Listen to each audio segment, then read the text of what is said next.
더 주는 정책을 만들어냈다는 겁니다. 그래서 1억 빌립니다. 근데 매우 성공적인 정책인데 인천 시장이 너무 특가봐 이거를 중앙에서 별로 많이 안 다뤄준답니다. 그 1억 빌립 정책이 있고요. 출산 정책이 있고 청년 지원 정책이 요즘 뜨죠. 줄 열심히 쓰고 1,000원 주택입니다. 근데 이게 1,000원이 한 달 1,000원이 아니고 하루 1,000원 계산해서 한 달 임대비가 3만 원이다 이 얘기예요. 그게 이제 1,000원 주택이야. 근데 표현을 1,000원 주택이니까 야 이거 한 달에 1,000원인가 근데 그거 아니고 매달 3만 원씩 월세 내는 주택입니다. 그것이죠. 노인 정책 해서 뭐 인천시가 뭐 300개 받았다고 하고 아까 말씀드린 대로 100세 이상 노인 인구 비율이 특별시 광역시 중에서 1위입니다. 25년 6월 현재 인천에 540명이 살고 또 하나 있죠. 우리 여기 며칠 전에 갔다 오신 분들 한 2분 계신데 1,000원 내고 배 타고 다니는 거 1,500원 내면 인천시내에서 다 가죠. 이 토요일 일요일은 못 간다 본다 이제 터져서 고마로 갑니다. 평일도 많이 다니는데 그것이 인천의 복지 정책입니다. 지금 인천시가 각 시도가 몇 군데가 서비스원을 없앴습니다. 사회 서비스원을 없앴는데 인천은 지금 현재 사회 서비스원을 계속 가동하면서 사회 서비스원을 통해서 일반 우리 민간이 하지 못하는 자기들 판단이지만 우리 민간이 하지 못하는 장애인, 노인 이런 특수 시설을 갖춘 요양원과 노인 시설을 사회 서비스원이 직영하고 있습니다. 이런 것들이 인천시가 복지 사회를 복지 도시를 지향하면서 전개하고 있는 일입니다. 상당 부분은 주요 성과를 거두고 있다고 저는 생각을 합니다.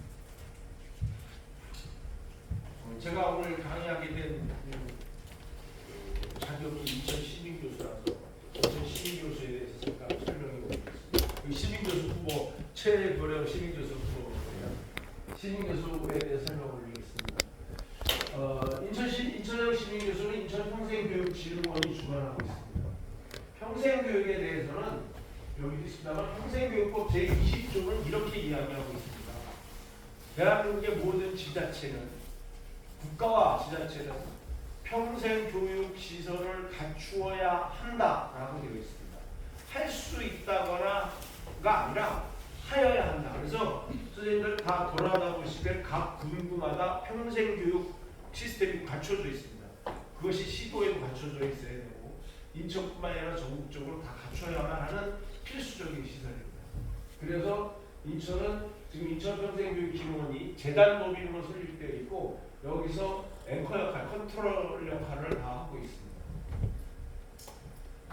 이 중에 이제 인천형 시민교수는 1년에 한 번 모집을 합니다. 모집을 해서 신청을 하고 무엇을 할 것인지 강의서랑 무엇을 할 것인지 그리고 그런 자격이 되는지를 부속적으로 써서 제출합니다. 제출하면 자기들이 이렇게 열심히 심사를 해서 면접 심사합니다. 근데 저는 면접 심사를 생긴 게 이 모양이어서 그랬는지 자기소개하고 뭐 할 건지 했는데 자기소개 끝나고 뭐 할 건지 막 시작하려니까 됐어요. 그 둘이 앉아서 심사하는데 그래서 탈락이구나 하고 집에 왔는데 2024년도에 102명 뽑았거든요. 2023년도에 처음 76명 뽑았고 2024년도에 102명 뽑았어요. 아니 앞에서 아무리 찾아도 없어. 그렇지. 면접도 제대로 못 봤는데. 근데 102번째 제 이름이 있더라고요. 102. 이렇게 가까스로 제가 시민강사 교수를 했어요. 가까스로 102번째. 진다고 누가 안 돼요. 면접은 그런데 가나다 수능학교 내가 102번이지 내가 등수를 내는 건 아니에요. 그래서 여기 계신 분들도 지원하시면 올해 안 되면 내년. 근데 이 제도가 언제까지 갈지 모르지만 해보시면 좋겠다. 저하고 같이 하신 분 중에 이런 분들이 계세요. 그 수납정리 요즘 많이 하는 거 있지 않습니까? 수납정리로다가 시민 강사가 교수가 되신 분도 계시고요. 그거 잘 모르겠어. 아르헨티나에서는 춤추는 춤이래요. 뭐 차카레나가 뭔가 이런 게 있어요. 그걸로다가 또 시민 교수가 되신 분도 계세요.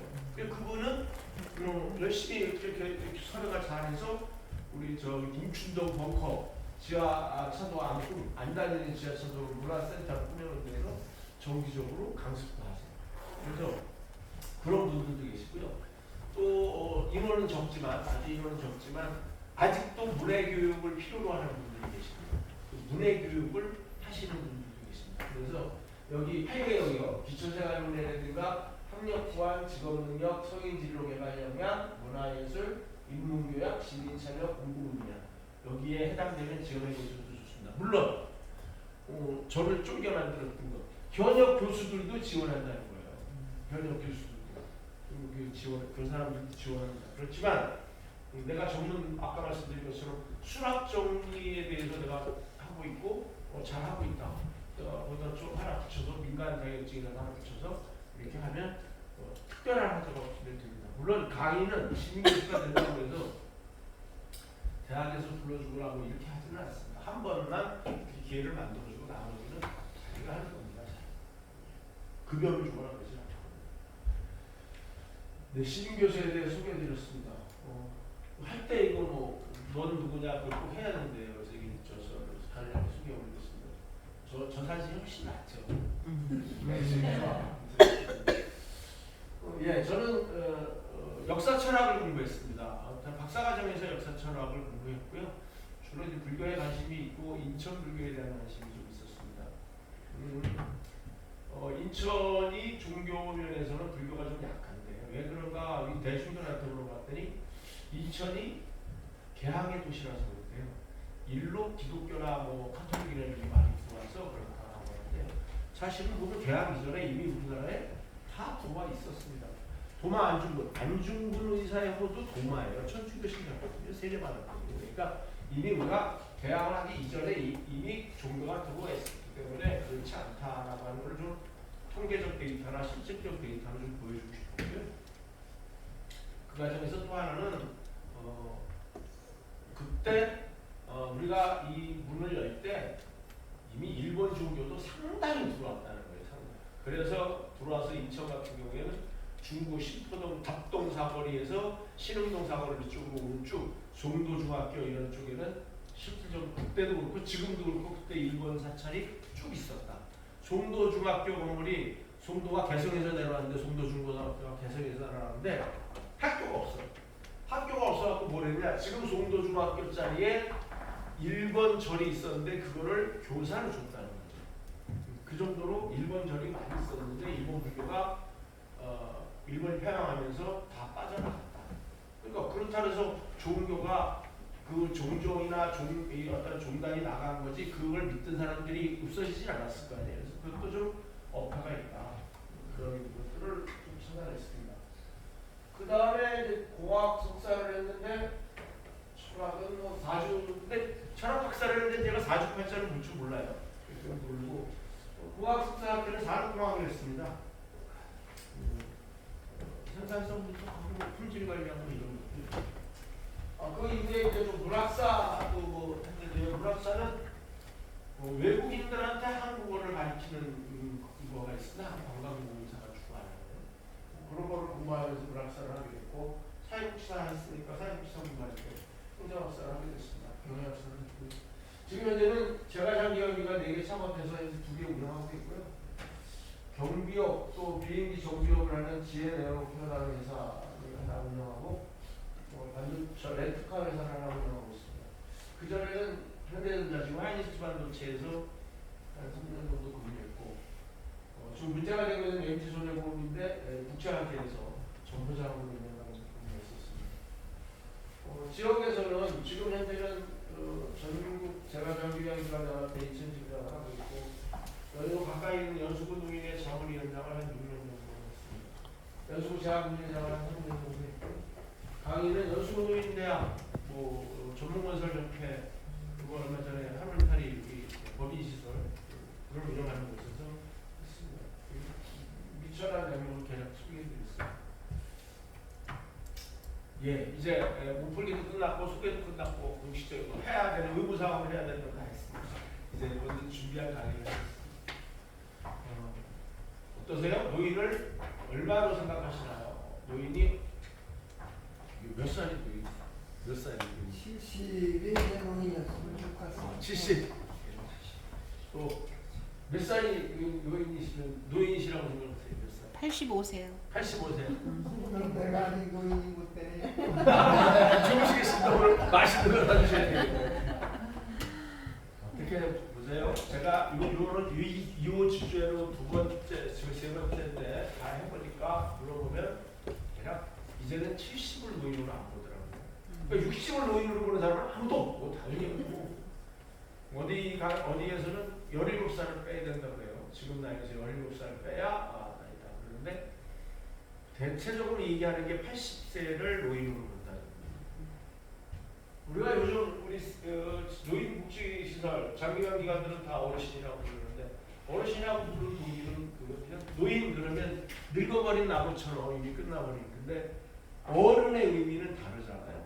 우리 지역의 어른, 동네의 어른 그래서 어르신으로 이렇게 변형해서 부르고 있습니다. 그러면 65세는 누가 정인 거냐? 누가 선생님들이 못하냐고 말씀하시고. 근데 우리나라 법을 여러 개 찾아봤어요. 제가 다 찾아봤어. 65세를 노인으로 한다라고 하는 법은 없어요. 대한민국 법에. 찾아보니까 노인복지법에 여기 딱 하나 있어요. 노인복지법에 얘기가 노인 학대 범죄는 65세 이상 된 사람을 때리면 노인 학대다 이 얘기야. 그러니까 노인이라는 정의는 아닌 거죠. 그 밑에 노인복지법에는 노인복지법 26조에는 경로우대라고 있어요. 요즘 젊은 사람들이 많이 얘기하는 거 지하철 저 적자라는데 어르신들 때문에 적자난다고 자꾸 그러는데 거기인데 거기에도 65세 이상의 자에 대하여 입장료나 이런 거를 면제해주거나 감경해 줄 수 있다고 돼 있지 이분들을 노인이라고 한다고 안 돼 있죠. 정확하게 돼 있는 데는 대한노인의 정관에 돼 있어. 대한노인의 정관. 대한노인의 정관에 본래 정의하는 60세 이상의 대한민국 국민으로 이렇게 써 있습니다. 그럼 65세 이상은 정확하게 돼 있는 건 대한민국 안에서는 여기밖에 없어요. 그래서 이것이 이제 지금 대한노인에 해당하는 이중을 해당해서 70세로 올리겠다. 거기에 올리겠다는 건 정말이 맞겠죠. 이제 앞으로 대한노인의 회원이 되려면 70세부터 받는다 이런 말씀이구나. 그러니까 법에 어디에 규정되어 있는 것을 바꾸겠다는 내용은 아닙니다. 그래서 이것이 우리가 좀 경로무대 이런 것으로는 되어 있지만 법적 제도적 장치는 미약하다. 선생님 물어보시면 그러면 어디에 정확히 되어 있느냐? 이거는 다 UN 기준에 하나 딱 있습니다. 우리는 그냥 조그만 나라라서 UN 기준을 따라가다 보니까 제도적으로 우리 내부적 제도는 정비해 놓지 않고 그냥 이걸 따라가는 겁니다. UN 기준. UN 기준에 의하면 고령화 사회는 65세 이상 인구 비율이 7% 이상이면 고령 사회다. 65세 비율이 14%에서 20%가 되면 고령 사회. 그것이 넘어가면 20% 이상인데 20% 이상 그러면 그냥 대략 어림이 안 잡혀요. 근데 5명 우리가 모여 있으면 이 중에 한 사람은 65세 이상이다 그러면 엄청나게 많아 보이는 거죠. 우리가 통계를 보고 읽을 때 주의해야 되는 거예요. 5명 모여 있으면 그 중에 한 명이 65세 이상. 대단한 거죠. 그러면 여기에 삐약이들 빼면 삐약이들도 여기 들어가 있으니까 삐약이들 빼고 의사결정 안 되는 학생들 빼고 나면 생산 가능 인구와 65세 이상 인구가 1대1이 되는 거예요. 1대1. 그런 상황인 것입니다. 이게 2025년 통계청 중위수 기준으로 우리나라 인구가 5,100만 명. 우리 어르신 태어날 때 대한민국 인구가 2,500만 명. 그때. 그래, 5,100만 명. 65세 인구가 1,000만인 거죠. 1,000만. 20.34%. 그래서 대한민국은 이미 초고령 사회에 도달했습니다. 80세 이상 인구도 240만 명이에요.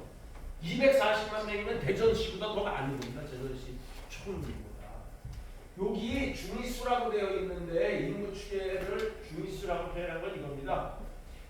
한 살, 빵살짜리부터 우리나라 123세까지 사람이 있으니까 빵살부터 123세까지 일렬로 쫙 나갔고 50등 되는데 50등에 있는 사람이 몇 살이냐 보는 겁니다. 평균이 아니고 그것을 중위수라고 하는데 그랬을 때 50등에 딱 갔을 때 50등까지 보니까 20대 남자다 이렇게 보는 거예요. 중위수라는 건 그런 개념을 보시면 이해하시면 좋겠습니다. 얼마나 빨리 늘어나냐? 여기 있는 대로 고령화 사회 아까 7%에 도착한 게 7.3, 2000년 11월입니다. 7%인 게.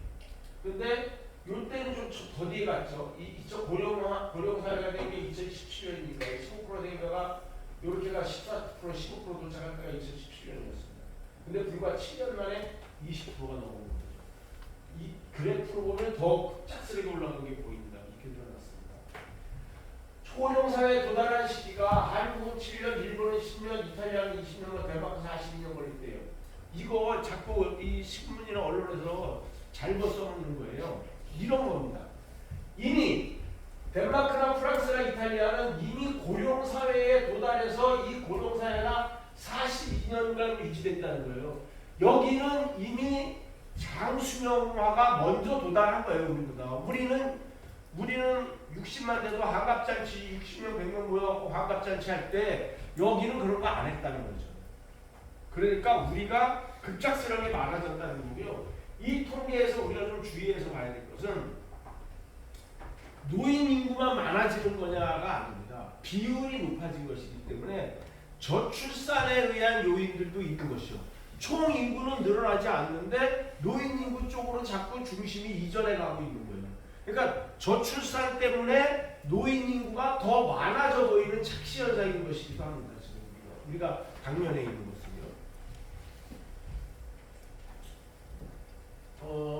노인 이제 통계로 접근해 보는 것들은 대략 봤고요. 이제 그러면 왜 노인 어르신들의 문제에 대해서 어떤 문제를 안고 있는가? 여기 전부 다 더 선배님들도 계시고 그래서 다 잘 아실 겁니다만 제가 조사한 걸 한번 들여다보려고 합니다.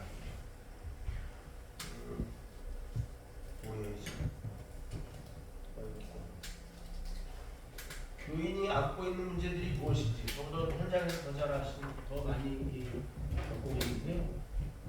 국내에서는 5만 달러, 5천만 세, 5대가 운영한 MBA 5기획기업가 5천만 국민 5명 중 1명 가까이가 65세 이상 인류들은 어디에서 무엇인가요? 주로 부모님이나 도서관, 지하철역에 경우가 많은데 왜 경로당 같은 곳을 가잖아요. 70대만 해도 왕래 취급을 받아 라면 끓는 심부름을 해야 한다고 합니다. 일자리 생계가 거의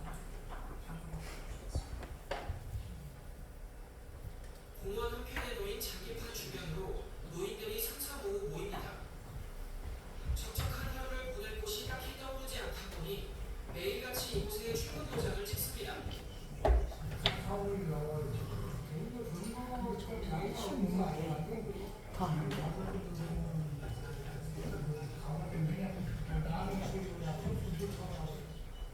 지하철 역사 안의 계단과 찬 바닥이 편할 리 없지만 되는 대로 앉아 시간을 보내는 어르신도 적지 않습니다. 일본에 놀다 가는 나는 막혀서 유일하게 이 사람 하나 연륜을 살려 뭐든 하고 싶어도 길을 찾기 쉽지 않습니다. 노인 취업센터, 안선센터에 등록을 해서 나이가 많다고 건강관리나 잘하십시오. 이제 그런 얘기를 하더라고요. 그래서 하면은 좀 서글픈 생각 들고. 이곳은 서울 동대문구의 한 공원입니다. 근처에 시장과 도서관이 있어서 시간을 보내는 노인분들을 쉽게 찾아볼 수 있습니다. 그래서 시간이지. 공원에 갔다 오고 이렇게 짜고 갔다 오고 유일하게 그래도 괜찮고 사는 거 없다. 그런 느낌이 있어요. 바쁘게 살다 보니 어느새 뭘 해야 할지 모르는 처지가 되는 건 이미 나이든 이들만의 문제가 아닙니다. 공원에서 그냥 앉아 계시는 것밖에 할 수가 없으니까 어느덧 그런데 딱 40, 뭐 이렇게 50 그럴 수 있다고 저도 생각을 하거든요. 퇴직하게 되면 목표가 없어지는 거니까 갑자기 또 하루가 뻥비게 되고 그럼 또 30년도 될 것 같고. 더 늦기 전에 전 세대를 아우르는 프로그램과 인프라가 구축돼야 한다는 지적이 나오는 이유입니다. 전반적으로 구조를 고령 친화적인 환경으로 노인들만을 위한 어떤 기관, 시설, 여가 활동을 만드는 것보다도 세대 통합적인 여가 활동을 하는 게 필요하다. 전문가들은 청년들의 퇴직연금 가입을 확산할 수 있도록 기업에 인센티브를 제공하고 중장년층을 대상으로는 건강과 사회 참여 등 비재무적인 노후 준비 서비스도 확대해야 한다고 입을 모읍니다. MBN 뉴스 장동건입니다.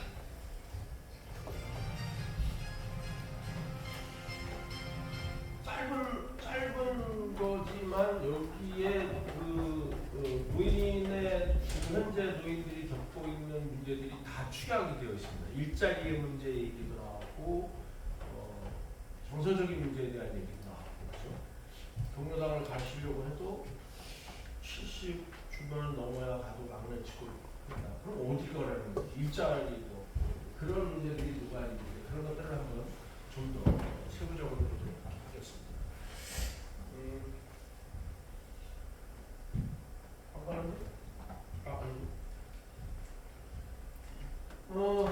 노인의 심리적 문제입니다.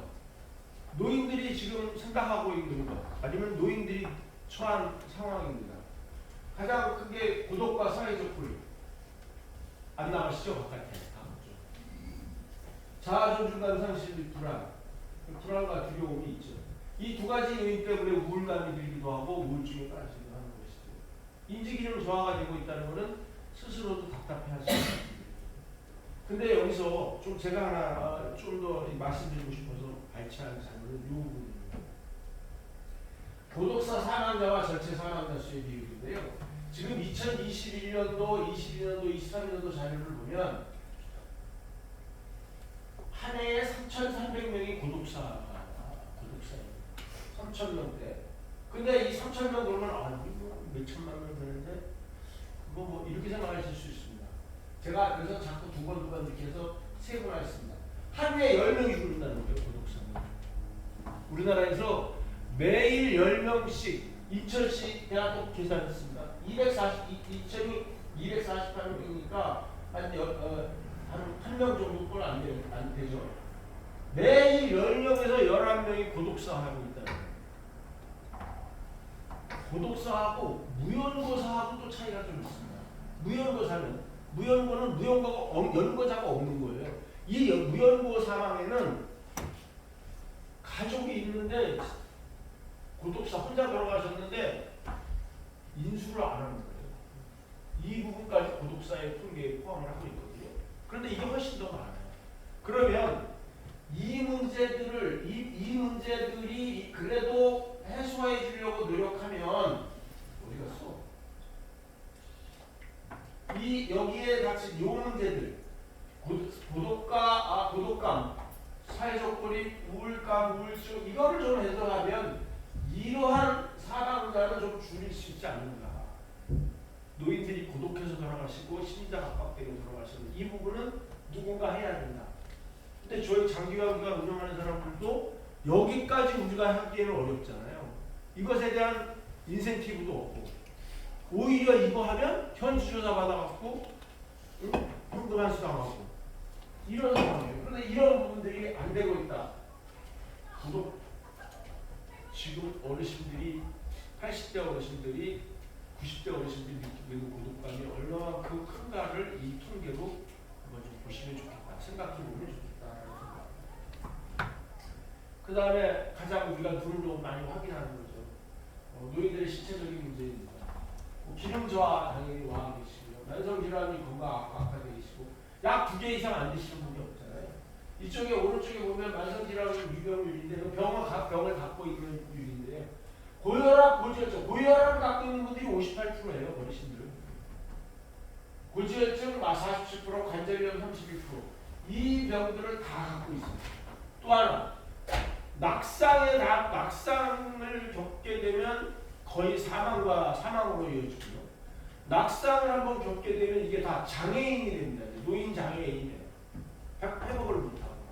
이것이 갖고 있는 아주 큰 문제입니다. 회복력이 저하돼서 사회가 장애화로 발전하는 것이 가장 어려운 거죠. 어른들이 지금 이런 상황에 있습니다. 노인의 경제적 문제입니다. 노인 빈곤인데요. 이거는 지금 우리나라도 노인 빈곤 문제가 매우 심각하고 현재도 우리가 갖고 있지 못한다 대안을. 근데 이건 우리나라만의 문제는 아닙니다. 전 세계적으로 노인의 빈곤 문제가 매우 심각해져 가고 있습니다.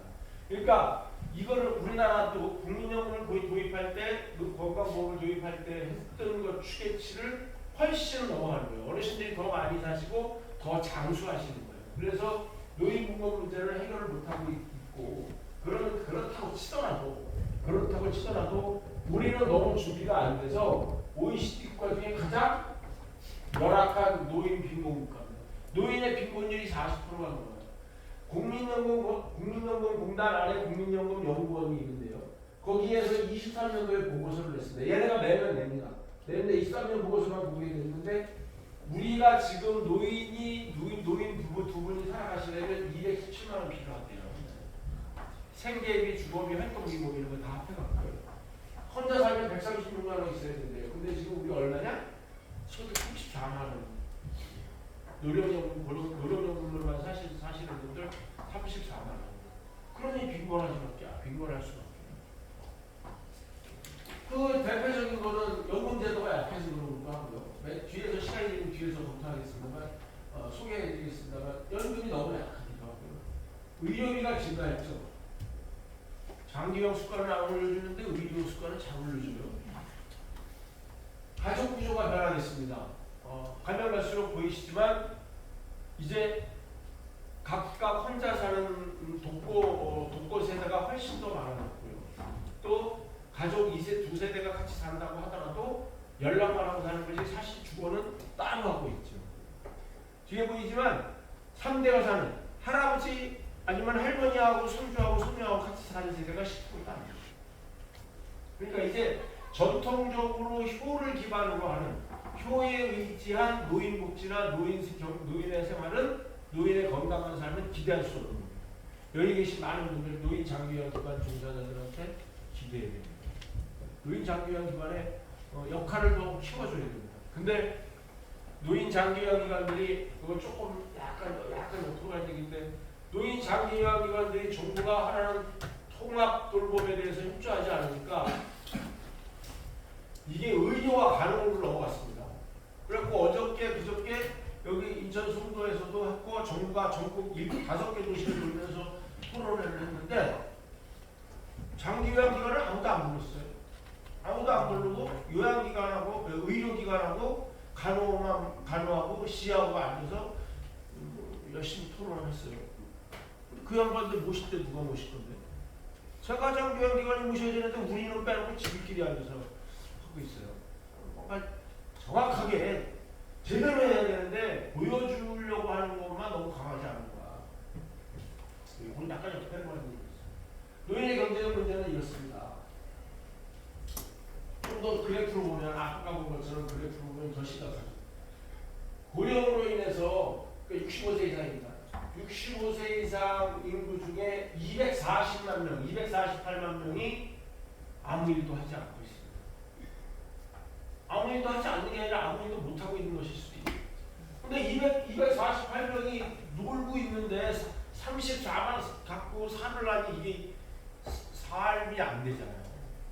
그러니까 정부가 갑자기 요 정부부터가 아니라 요 전 정부 때부터 갑자기 어르신들 교통정리하러 나오시라고 그러고 요번에 덕족도를 갔더니요. 덕족도는 뭐냐? 어르신들 집게 갖고 나오시면 되는데 집게 그 30만 원을 드려야 되는데 뭘로 드릴 방법이 없잖아. 그러니까 불가사리 잡으래. 불가사리 그 집게 갖고 나와서 그 집게 갖고 나와서 불가사리 잡고 공공불로 하면 30만 원 드린다 이 말이에요. 근데 그걸 왜 하냐? 어르신들 아이들 중학교 시간에 와서 이거 횡단보도에 서서 힘받는 거 왜 하냐? 이것을 단기간으로 잡아서 취업률 통계에 포함을 시키는 거죠. 기껏 30만 원 줘놓고 그거를 전국 국가 통계에다가 잡는 거예요. 국가 통계에 잡으니까 고용률이 좀 유지되는 것 같거든요. 사실은 그렇지 않아요. 그렇죠? 그래서 그거를 갖고 거기다 써먹고서는 옆으로 쭉 같이 분석을 하다 보니까 60대 이상 취업자가 50대 이상보다 더 많은 거예요. 취업자 수가. 거기 60대 이상 취업자 수는 30만 원짜리니까 대부분인데 응? 그래놓고는 우리 노령 시험률도 이렇게 설명을 하고 그래서 우리가 이게 정부나 방송, 우리 정부를 신뢰해야 되지만 우리가 그런데 속지 않으려면 우리가 통계를 보는 방법을 조금 이해할 필요가 있습니다. 우리는 지금 여기 선생님 우리 앞에 있는 커피가 다 한 잔씩 다 있는데 이 커피를 드시면요, 이 커피 드시면 10,000명 중에 1명은 죽어요. 그러면 선생님들은 여기 계신 분들은 그래? 그럴 수도 있지. 이러고 맙니다. 더군다나 여기다가 0.0001% 중에 1명은 죽습니다는 더 감각이 없어. 0.0001 그 누구네 동네에 이게 누가 죽는다는 거야. 미국 사람이 죽는 거야? 한국 사람이 죽는 거야? 근데 그거 0.0001 바꿔놓으면 1,000명 중에 1명 죽는 거야. 1,000명 중에 1명 죽는 이거 심각한 문제거든. 그래서 통계를 보는 방법은 좀 우리가 좀 생각해 볼까. 240만 명이 들고 있다. 그러면 60세 이상이 265세 이상이 240만 명이 들고 있습니다. 전 청년의 시험률을 얼마나 생각했습니까? 어르신들에 대한 평가. 여기 어르신들이 많이 있어서 안 여쭤보고 제가 다른 데서 주워드린 걸로 말씀드릴게요. 청장년 세대들이 생각하고 있는 겁니다. 청장년들이 제가 주워보니까 물어보고 들으니까 어르신들에 대한 평가를 이렇습니다. 긍정적인 시각, 어르신들의 경험 가치를 존중한다. 그걸 인정하는 겁니다. 강인한 인내력, 내 병은 내가 알아까지 포함해서 우리가 어르신들 인내력 잘 참으시는데 병원 가시자 그러면 내 병은 내가 알아고 이러잖아요. 그것까지 진짜 참는 걸로 포함해서 강인한 인내력. 그 다음에 가족 부양에 대한 헌신과 의무감, 자녀 교육에 대한 책임감, 그간 국가경제에 기여했다는 부분은 청장년 세대들이 청중년 세대들이 인정하는 부분입니다. 반대로 부정소수자입니다. 어르신들이 다 권위적이고 고집불통이라고 생각합니다. 그런 면이 있습니다. 근데 이게 이 뒤에서 살펴볼 부분이 이 부분입니다. 왜 고집불통이 됐는지. 정보통신에 대한 기준은 뭐지? 요거는 이런 사례를 얘기가 됐어요. 요즘은 다 키오스크로 하고 해야 되지 않습니까? 근데 자기 앞줄, 이게 유명한데 자기 앞줄에 어르신들이 서 있는 거예요. 안 돼. 빨리빨리 호박을 주고. 그래서 잠깐까지 도와드리면 되는데, 안 나와도 될 텐데 왜 나왔을까? 이렇게 얘기하는 거예요. 와서 자기 해주면 되는데. 그러고서는 정보통신에 대해서 너무 모르신다. 욕구와 활동성의 저하가 또 하나는 아까 말씀드린 것처럼 통계를 어떻게 보느냐에 따라서 차이가 있죠. 60대 이상의 취업률이 50대보다 높다. 저 노인들이 나의 일자리도 우리의 일자리도 깔아져 있다 이렇게 생각을 하는 거예요. 근데 실제로 제가 최근에 올 작년 10월 이후로 쓸데없이 공항을 왔다 갔다 하게 되는데 공항에 가보니까 기술적인 문제 때문에 그러기는 하지만 70대 면역들이 상당할 수 있습니다. 정비사 70대 면역들이 상당할 수 있습니다. 근데 거기를 아이들이 전문대학이나 대학에 항공과 되기는 애들, 항공조기과 되기는 애들이 와서 실습하서 쭉 돌아보고 가면 무슨 생각이 들겠어요? 저 사람들이 빨리 가야 우리 일자리가 생길 텐데 생각하는 거예요. 근데 업계에서는 안전성이 중요하니까 업력이 쌓인 사람들이, 경륜이 쌓인 사람들이 필요하고, 특히 우리가 코로나를 겪으면서 10년 정도 동안, 코로나는 8년이었는데 10년 동안 비행기가 잘 안 뜨고 외국 여행 못 가고 그러다 보니까 정비사 육성도 그 기간 동안 안 된 거예요. 그러다 보니까 이게 밑에서 올라오는 것이 선순환 구조가 깨지다 보니까 이 사람들이 계속 붙잡고 있는 거예요. 74살도 현역이에요. 74살, 75살도. 그러니까 근데 이 사람들이, 이 청년들이 해보면 저 양반들이 가야 우리가 가지. 이렇게 생각하니까 일자리 논쟁을 하고 있다라고 생각을 하는 것 같아요. 또 하나는 앞에서도 잠깐 말씀드렸지만 저도 가장 충격을 받아서 이 강의를 생각하게 됐는데 본인들이 내고 있는 연금을 노인들이 지금 다 쓰고 가고 있다. 우리는 국민연금도 못 받을 텐데 이것에 대한 반감이 굉장히 큽니다. 저기도 크죠. 물론 65세 경로 무료 되는 것도 큰데 이 부분에 대해서 제가 너무 실망했어요. 그래서 이것 때문에 설명을 해야 되겠다. 설명을 그런 생각을 가졌습니다. 어떻게 할까요? 딱 50분 됐는데요. 50분 됐는데 10분 쉬었다가 할까요? 아니면 네. 10분 쉬었다가 하실까요? 네. 네, 10분 쉬었다 하겠습니다. 네. 네.